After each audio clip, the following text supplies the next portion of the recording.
Alright, I hope you got valuable points from Esther's sharing. Okay, it would be great if you could have taken down some notes. Alright, but we have to push on with regards to the time. So there are some questions that you can actually answer on your own now or while the next speaker is speaking.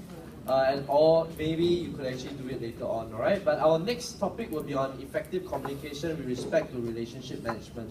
And we will have none other than another old girl, right? Just 1 year your senior only, not that old.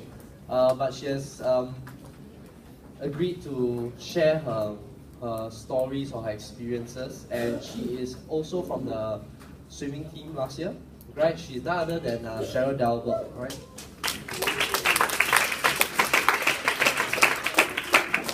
Hi guys. If you notice, there's a very big disparity between Esther's and my speech. First of all, I don't have a PowerPoint slide because, well, I just don't.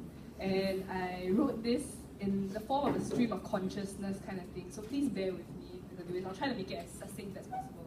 So today, actually, I'm going to talk to you guys about effective communication in relationship management.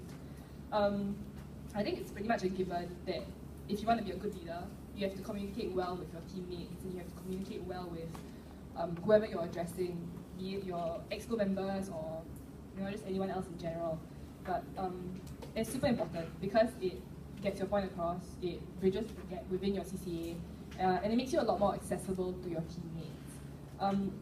But I know like a lot of leaders struggle to capture their teammates' attention, especially when they're trying to communicate essential information.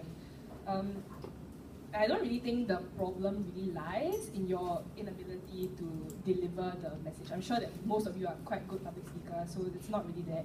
But I subscribe to the belief that if you want to be heard, first you should listen. Why do I say that?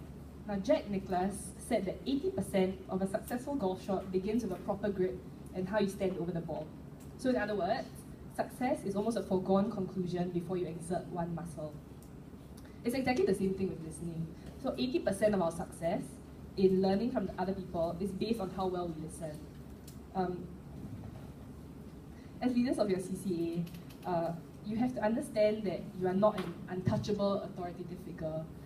You have to listen to your teammates. It's just as important as giving them a pep talk, because most of the time they actually have constructive things to say, things that will actually benefit your CCA in the end, or your club and society.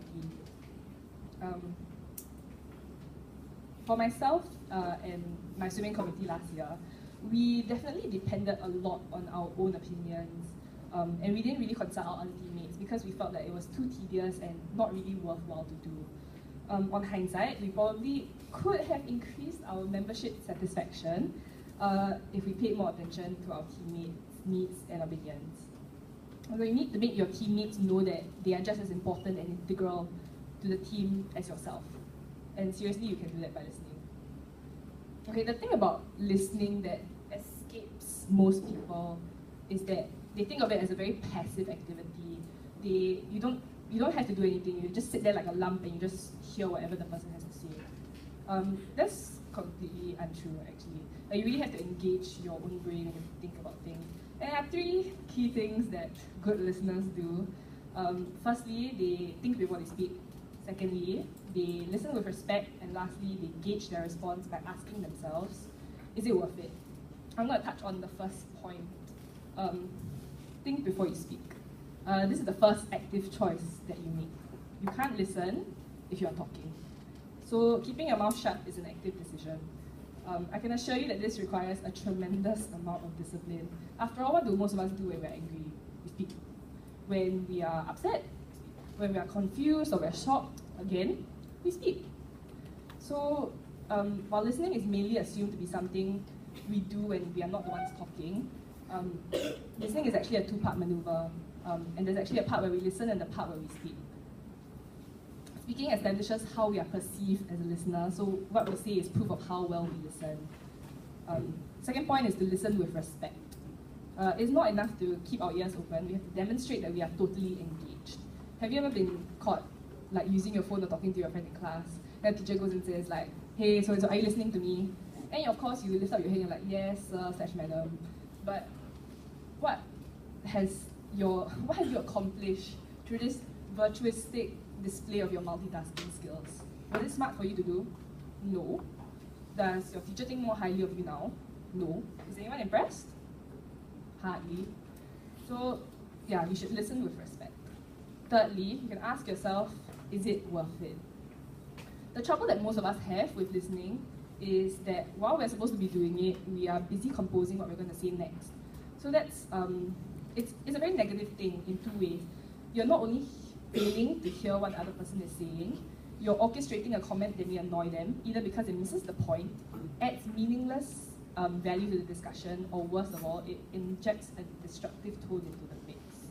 So if you keep this up, you won't really have to listen anymore because no one will want to talk to you anymore. Asking yourself, is it worth it, forces you to consider what the other person will feel after hearing your response. It forces you to play at least 2 moves ahead. So you just have to be respectful of the other person. Like, you have to take into consideration how they may feel when you respond. And that's one of the most important things that you should do as a leader. Eventually, right, if you don't listen to your peers or your teammates, people will stop performing well for you out of lack of respect, or because they feel that your negative reinforcement is very harmful on them, and they choose not to speak up anymore. So, as a leader, it's not only part of your job description to lead your teammates. You also have the responsibility to be accountable for them. You are essentially the voice of your CCA, and you want to be accurately represented.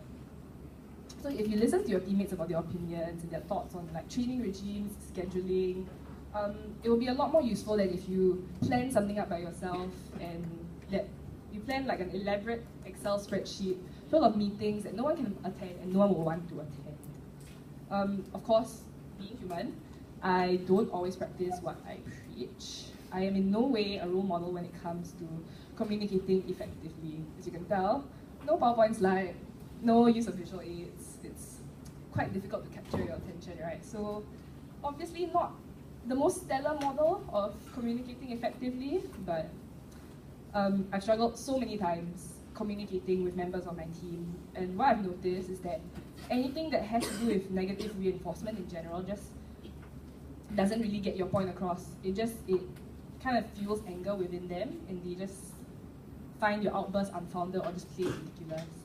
So in that sense, it is possible for your teammates to choose not to want to listen to you anymore.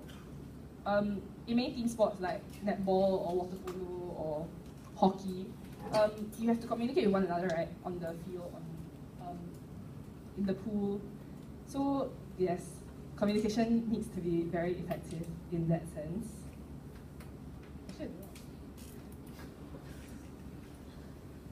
Okay, I got it back.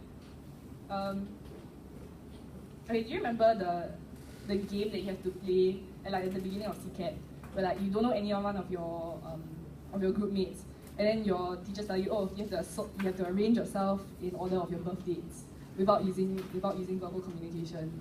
Then you use your other forms of communication, like your sign language, your body language, and yeah. So in the end, you end up communicating, right? You do that quite effectively, right? So it just goes to show that verbal communication is just one aspect. You need to incorporate other forms of communication. Yes. Okay, in managing relationships, I am the type of person who likes to get things out in the open. I know there's a lot of people who aren't like that. They're not quite as confrontational as I am, but if there's some sort of tension in my CCA, or if my captains and I sense that something is wrong, like I like to get to the bottom of things lah.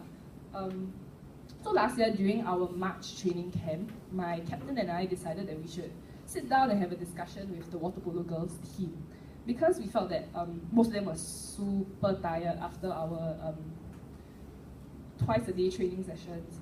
And since many of them were new to the sport, it's quite natural, right? As in they can't pick it up as fast as people who have been swimming all their lives. And so we had to, during our discussion with them, we established that we needed to slow down the training pace in order to benefit them as well. At the end of the day, you have to bring the question, would you rather have 2 strong players on your team, or would you rather have 10 who can pull their own weight? So in that way, having our teammates communicate with us their problems or anything that they had with the CCA helped benefit everyone in the end. Yeah. During my tenure as vice captain, I think it's pretty safe to say that not everyone I interacted with became an immediate friend. I didn't develop a positive relationship with everyone. Due to my stubborn nature, I'm not very concerned about what others think of me, and which is both good and bad. I think it's good because it means that if someone is blatantly mean to you or someone defies you, you don't take it as seriously, and you don't take it too hard. But at the same time, it's bad because if you're in a leadership position and you continue to have this very negative relationship with someone who is in your CCA, it can be quite damaging to the rest of the people around you, especially when if you have teammates who have a lot of quarrels and stuff. It really affects the team dynamic as a whole. So you need to learn how to manage these negative relationships. And I believe as leaders, you need to take the first step. You need to be the one who apologizes. You need to be the one who admits fault, because you need to let the other member know that you value their opinion and you value them as part of the team. It's very, very difficult to be the bigger man because a lot of the time we let our pride get in the way of that. But you have to see it as doing something for the greater good of your team. And if you resolve whatever is causing the tension, both parties can benefit. That's all I have to say, actually.